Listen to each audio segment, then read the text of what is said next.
Our guests today are Adam Grant and Cade Massey, who lead Wharton's People Analytics Initiative. Gentlemen, welcome to Knowledge at Wharton. Thanks. Thanks for having us. So Cade, when we spoke last year about People Analytics, that was just before your conference, and you have another conference coming up. And it seems to me that during this past year, that interest in People Analytics has really gone up. Why is People Analytics so hot? Well, I agree with you that it does seem to be blowing up a little bit. I feel like it started in technology more than any other industry, and then finance picked it up, and now we see it kind of everywhere. My sense is that people appreciate that this is a very important function, and yet hasn't been approached in a very sophisticated way in the past. And all of a sudden they realize you can use all these tools that we're accustomed to using in marketing or finance, we can use them for hiring people and compensating people.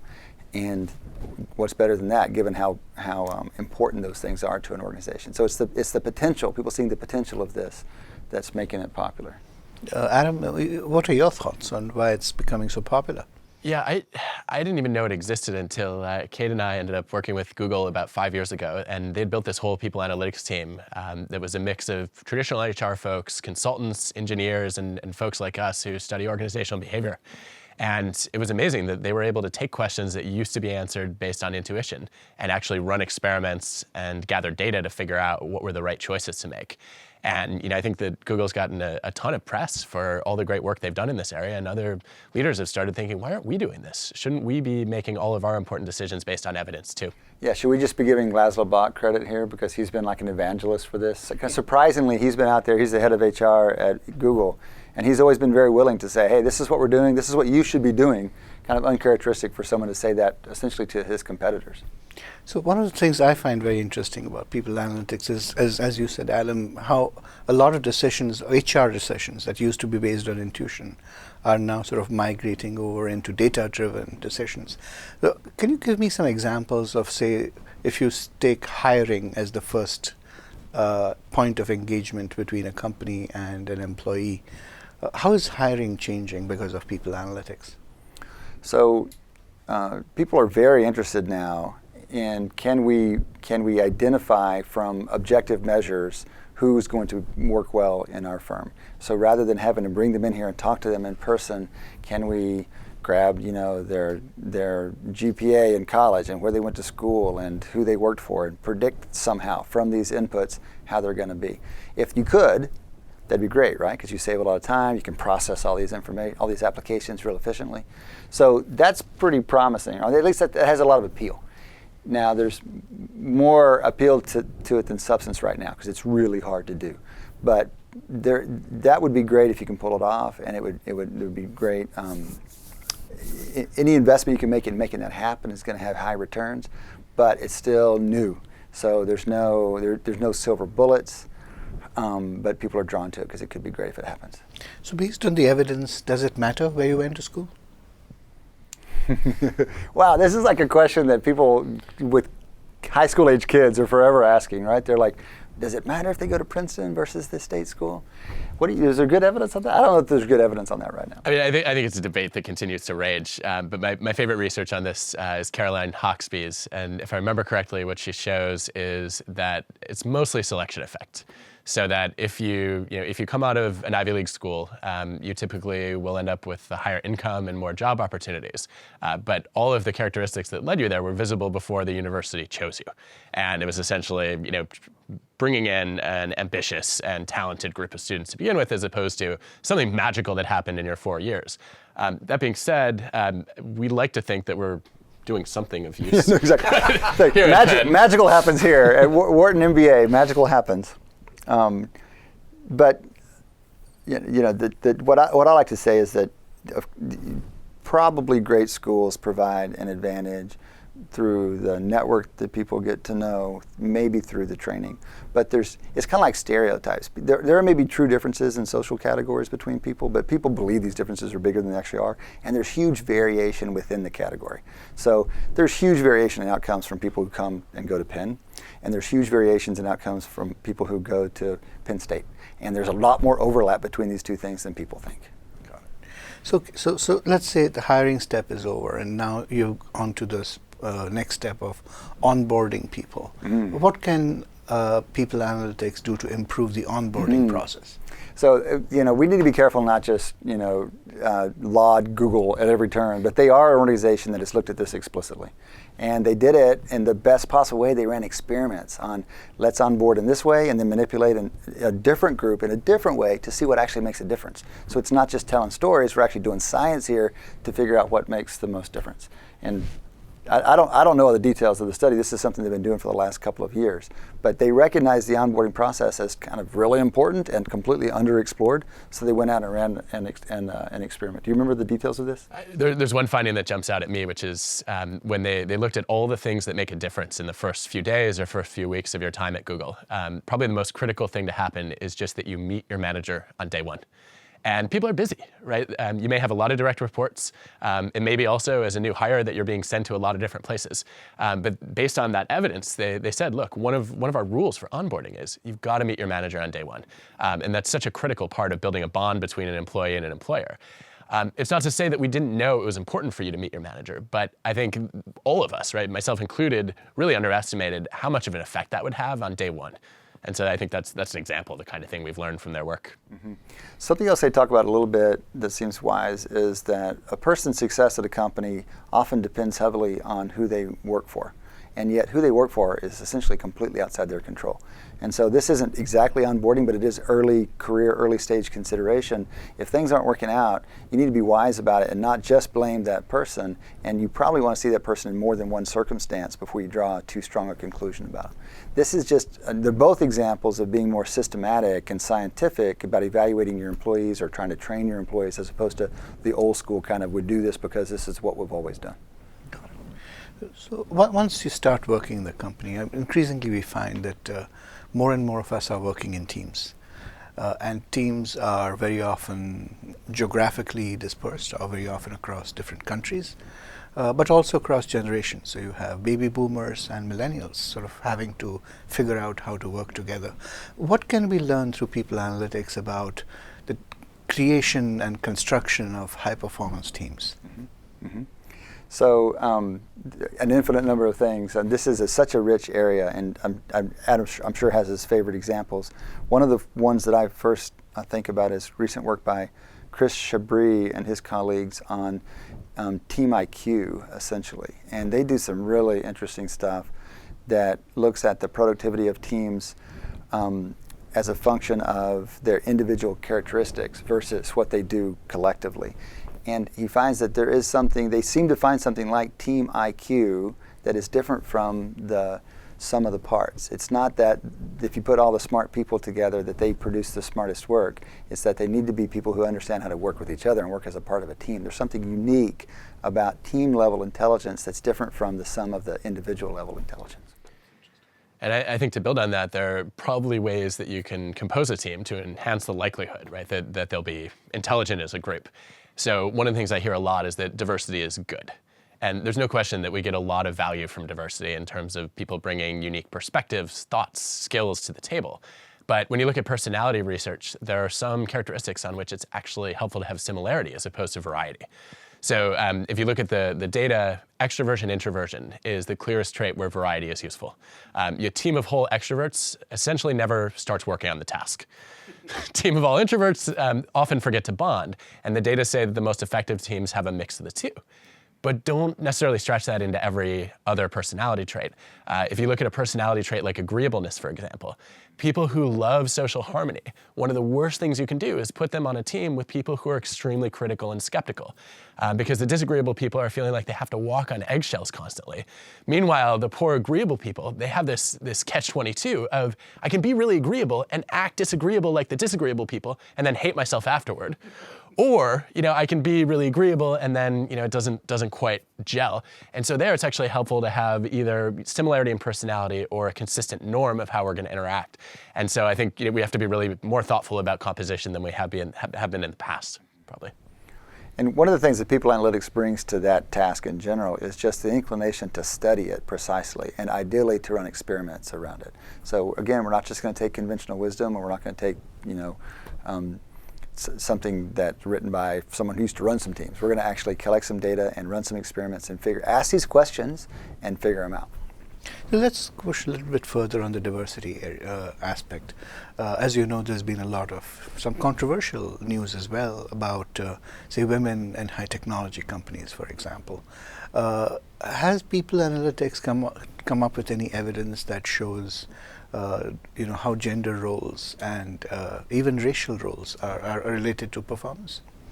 I just wish we had someone who'd done some writing on some gender issues. If only somebody. Don't look at me. Sheryl Sandberg is the brains behind that operation. I've learned a ton from working with Sheryl on gender issues, and she has a wonderful researcher, Marianne Cooper at Stanford, who's collaborated with us on looking through what do the data really show. And I think probably the thing that I would say right now is there's a lot of academic research that hasn't been leveraged. So we know a lot about how to design, for example, performance evaluations that actually lead people to judge contributions as opposed to the person behind them. We know a lot about how to attract more female applicants in the high-tech world, for example. Turns out the recruiter that comes and shows up matters a lot. Our own Matthew Bidwell here at Wharton has shown this in the finance realm, that one of the reasons there are so few women in finance is that they don't apply. At very high rates, they actually have a slightly higher odds of getting hired because financial services organizations are really trying to solve this gender problem and bring in more women. But where they start to get discouraged is when a bunch of partners show up who are all men to recruit. They say, well, I'm never going to get this job. Why bother trying? And I just think there's a pretty big gap between what the social science shows on gender and what most organizations are actually doing. It's great to see the Facebooks and Googles of the world really trying to make headway on this.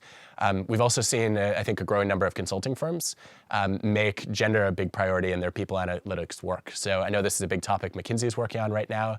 Mercer has a whole initiative about how to create a gender-balanced workforce that's completely data-driven, and I think that's only going to grow in the next few years. Broadly, how about performance evaluations and compensation issues? What does People Analytics have to say about these issues more broadly? So, I mean, one, we should be a little careful about. I realize we're saying People Analytics this and People Analytics this. I mean, it's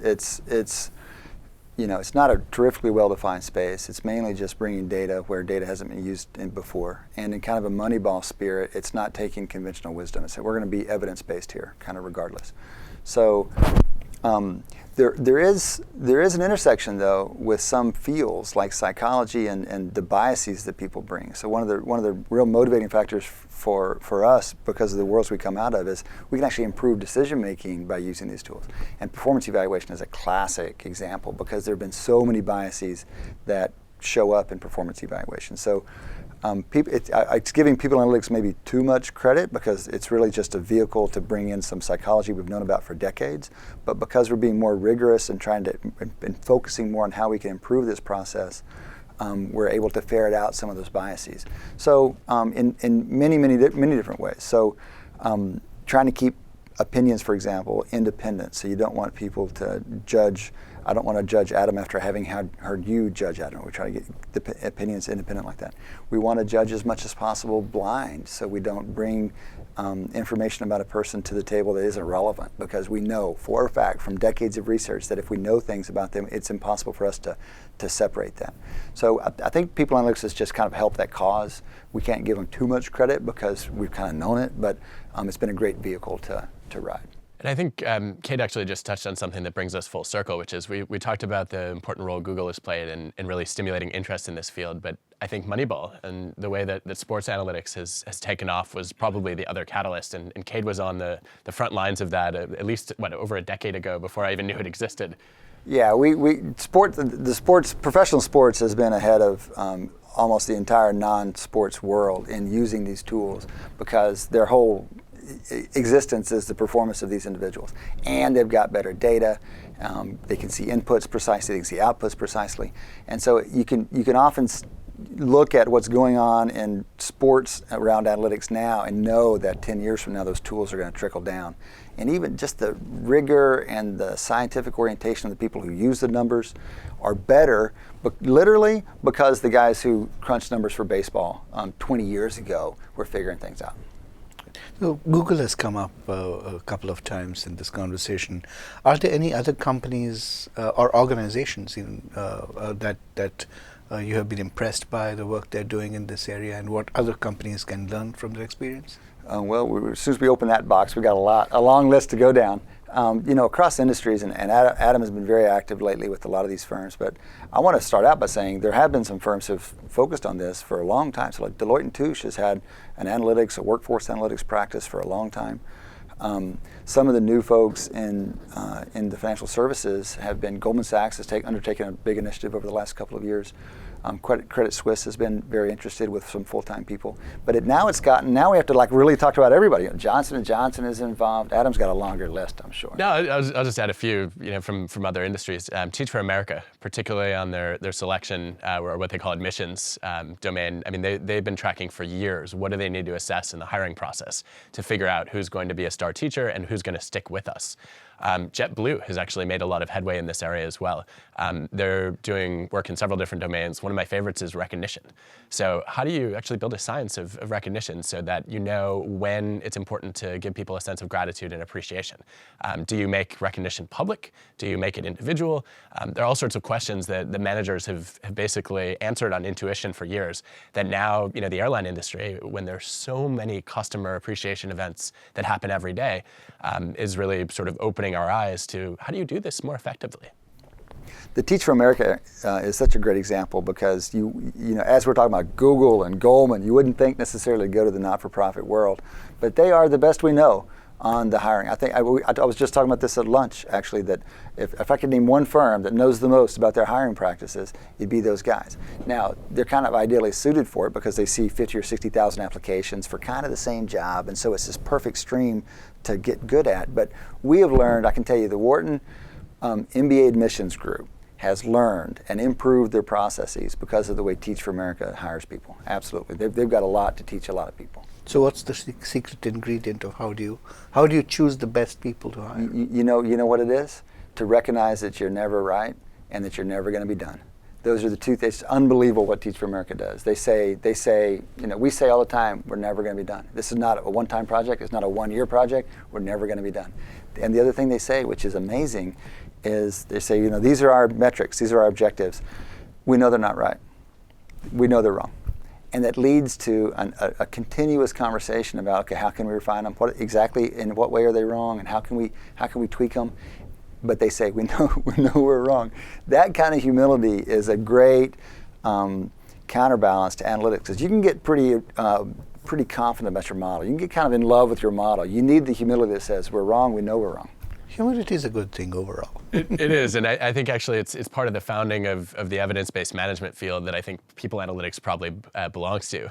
Jeff Pfeffer and Bob Sutton have long said that if you want to do analytics right, you need an attitude of wisdom, which is, in their definition, basically the willingness to act on the best information you have while constantly doubting what you know. And it's easy, as Cade points out, to lose sight of the doubt part. I would say, though, there's one other thing from the hiring perspective that's been very eye-opening to me, which is there are a bunch of data by Rick Jacobs and his colleagues suggesting that the cost of a bad hire are usually about triple the benefits of a good hire. And I think a lot of selection is actually more about screening out than it is screening in. You're always going to have false positives and false negatives, but it's much more risky to bring in somebody that then you have to go and replace or do a bunch of cultural damage repair. And that's, I think, where probably you want to put more of the emphasis. Now, if I were to sort of switch gears and turn to the two of you as researchers, what are some of the big questions that you are trying to answer, and what has surprised you most about what you've learned so far? One of the things that I'm working on right now is exactly on this stuff, is how to get people to be more open to analytics. So explicitly, in some task, we need to forecast what's going to happen, whether it's a market or a price or the performance of an employee. And you might have some algorithm, and you might have a good algorithm. And in most cases, you need to blend that algorithm with some expert judgment. It's not person or computer. It's best if you can blend these things. And yet people are reluctant to take input from computers, especially the more expert you are in the field, the more no, I need to use my head as opposed to that. So we're trying to understand the psychology about what leads people to resist those inputs, and what can we do to help break that down? One of the things that I've gotten increasingly interested in is the problem of collaboration creep, so to speak, where we're constantly having to go to meetings and answer emails, and there's this massive explosion in interdependence, and nobody knows how to handle it. Everybody thinks collaboration is great, but everybody is overwhelmed with the amount of collaboration that they do. So I'm working on a project with Rob Cross and Reb Rebely right now that looks at the following question. If you do a network analysis of an organization and you ask people, who do you depend on for critical knowledge and advice and expertise? What Rob finds is there's a certain number of people that can write your name down. And after that number, you're at serious risk for burnout and overload.